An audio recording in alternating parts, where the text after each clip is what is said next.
जय श्री कृष्णा। प्रिय दर्शकों, आप सभी का स्वागत है हमारे इस यूट्यूब चैनल पर। दर्शकों, महाराष्ट्र की राजनीति का सबसे धमाकेदार समय अब आने वाला है। और ये बात मैं क्यों कह रहा हूं, इस बात को आपके सामने रखने से पहले मैं आपको एक बात बताता हूं कि महाराष्ट्र की राजनीति के अंदर इस समय पर 4 व्यक्ति ऐसे हैं जो महाराष्ट्र की राजनीति के अंदर एक बहुत बड़ा कद भी रखते हैं और महाराष्ट्र की राजनीति में इस समय पर उनकी पकड़ भी है।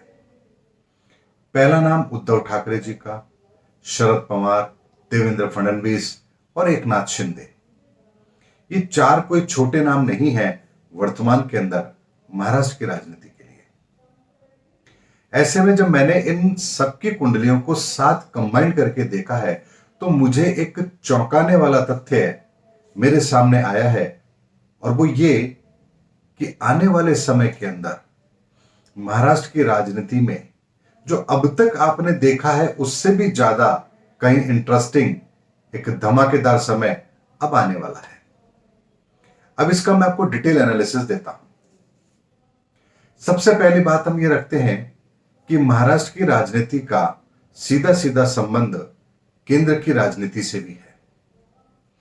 महाराष्ट्र की राजनीति का यदि फायदा होगा तो केंद्र में यानी कि प्रधानमंत्री नरेंद्र मोदी जी को भी इसका फायदा मिलेगा।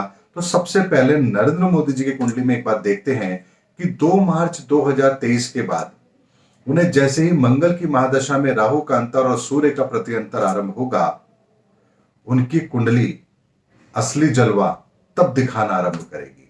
यानी मंगल की महादशा का सबसे बेहतर समय, उसकी शुरुआत मार्च 2023 से शुरू होने वाली है और तब तक का समय नरेंद्र मोदी जी के लिए छोटे मोटे चैलेंजेस लाता रहेगा। अब यहां पर हमने ये देखा कि महाराष्ट्र की राजनीति का संबंध नरेंद्र मोदी जी की कुंडली से भी बन रहा है। अब बात करते हैं महाराष्ट्र की राजनीति की।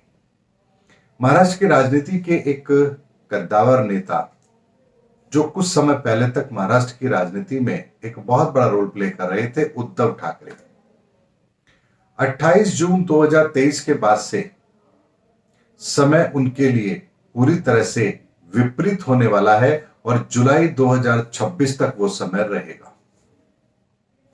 7 मार्च 2022 के बाद से परिस्थितियां उनके लिए थोड़ी अलग तरह की हो रही थी, लेकिन वो उन परिस्थितियों को मैनेज नहीं कर पाए क्योंकि उनकी कुंडली में बृहस्पति वक्री है जो उन्हें सही जगह पर सही डिसीजन लेने नहीं दे रहा था। और यही कारण था कि उन्होंने एक आत्मघाती कदम उठाया और इस्तीफा दिया। यदि उद्धव ठाकरे इस्तीफा नहीं देते तो महाराष्ट्र की राजनीति के अंदर आज के समय पर शिंदे मुख्यमंत्री नहीं होते। लेकिन एक गलती जो उन्होंने की, उसका परिणाम यह हुआ कि उन्हें अपनी कुर्सी से हाथ धोना पड़ा। एक सेल्फ गोल उन्होंने किया जिसके संदर्भ में मैं आपको एक वीडियो पहले दे चुका हूं। अब दूसरे नेता महाराष्ट्र की राजनीति के वो हैं शरद पवार। उनके संदर्भ में मैंने आप लोगों से पहले कहा है कि उनकी राजनीतिक अध्याय जो उनका है वो अब समाप्ति की ओर है और 28 फरवरी 2022 से लेकर मार्च 2023 का समय उनके लिए चुनौतीपूर्ण रहा है और इसी समय पर उनकी पकड़ भी ढीली हुई है और महाराष्ट्र की सरकार भी इसी समय पर गिरी है। और चूंकि शरद पवार जी की कुंडली भी स्ट्रांग नहीं थी, ऐसे में उद्धव ठाकरे जी की कुंडली को एक जो सपोर्ट मिल रहा था शरद पवार जी की कुंडली का, वो भी अब कॉम्बिनेशन जब डिस्टर्ब हुआ तो आपने महाराष्ट्र के घटनाक्रम को होते हुए देखा। लेकिन मैंने आप लोगों से यह भी कहा था कि देवेंद्र फडणवीस जी की कुंडली के अंदर अभी राजयोग नहीं बन रहा है, इसलिए मुख्यमंत्री वो नहीं बनेंगे। और आप लोगों ने यह बात भी सत्य होते हुए देखी थी।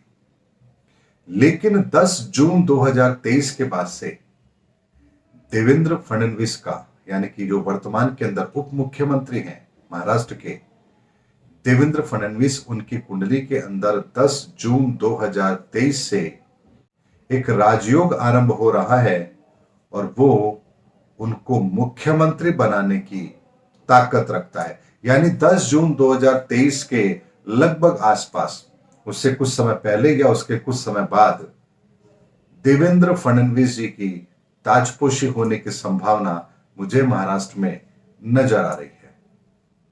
अब बात करते हैं एकनाथ शिंदे जी की। एकनाथ शिंदे जी की अगर कुंडली को देखें तो अप्रैल 2023 से मई 2024 तक का समय उनके लिए भी चुनौतीपूर्ण है। ऐसे में जो चुनौतीपूर्ण समय एकनाथ शिंदे जी को भी मिल रहा है, वो भी कुछ घटनाक्रम राजनीति के इस तरह से बनाएगा कि हो सकता है उन्हें अपने मुख्यमंत्री के पद से भी समझौता करना पड़े। हालांकि उनका समय बहुत बुरा नहीं है, लेकिन एक चुनौतीपूर्ण समय आ रहा है। अब उससे पहले नवंबर के आसपास सुप्रीम कोर्ट की भी एक वर्डिक्ट आएगी।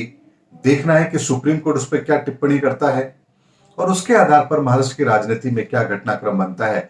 लेकिन ये सारे घटनाक्रम को जब मैं एक कंसोलिडेट करके देखता हूं तो मुझे मार्च के बाद से कुंडली के आधार पर यदि मैं बात करूं तो एक बड़ा घटनाक्रम महाराष्ट्र के अंदर होता हुआ नजर आ रहा है और उसमें विनर जो सबसे पहले नंबर पर निकल के आ रहे हैं वो देवेंद्र फडणवीस हैं, उसके बाद एकनाथ शिंदे हैं और उद्धव ठाकरे और शरद पवार, इनकी कुंडली तो पूरी तरह से डैमेज दे रही है। इसीलिए महाराष्ट्र की राजनीति में एक धमाकेदार समय मुझे आता हुआ नजर आ रहा है, जब वर्तमान ताजपोशी के अंदर भी हम कुछ बदलाव होते हुए देखें। यानी जो भी वर्तमान में उप मुख्यमंत्री हैं वो मुख्यमंत्री बन जाएं और जो मुख्यमंत्री हैं वो उप मुख्यमंत्री बन जाएं, ऐसी संभावना को भी मैं जरूर देखता हूं। लेकिन इतना जरूर है दर्शकों कि देवेंद्र फडणवीस जी की कुंडली के अंदर 10 जून 2023 के बाद से राजयोग आरंभ हो रहा है और उनके मुख्यमंत्री बनने की संभावना यहीं से बहुत प्रबल हो रही है। और देखना यह है कि उनकी कुंडली, उनकी ताजपोशी किस तरह से करवाती है, एकनाथ शिंदे को कहां एडजस्ट करती है और महाराष्ट्र की राजनीति के अंदर ये जो विचित्र घटनाक्रम बन रहा है ये देश की राजनीति पर क्या असर देने वाला है।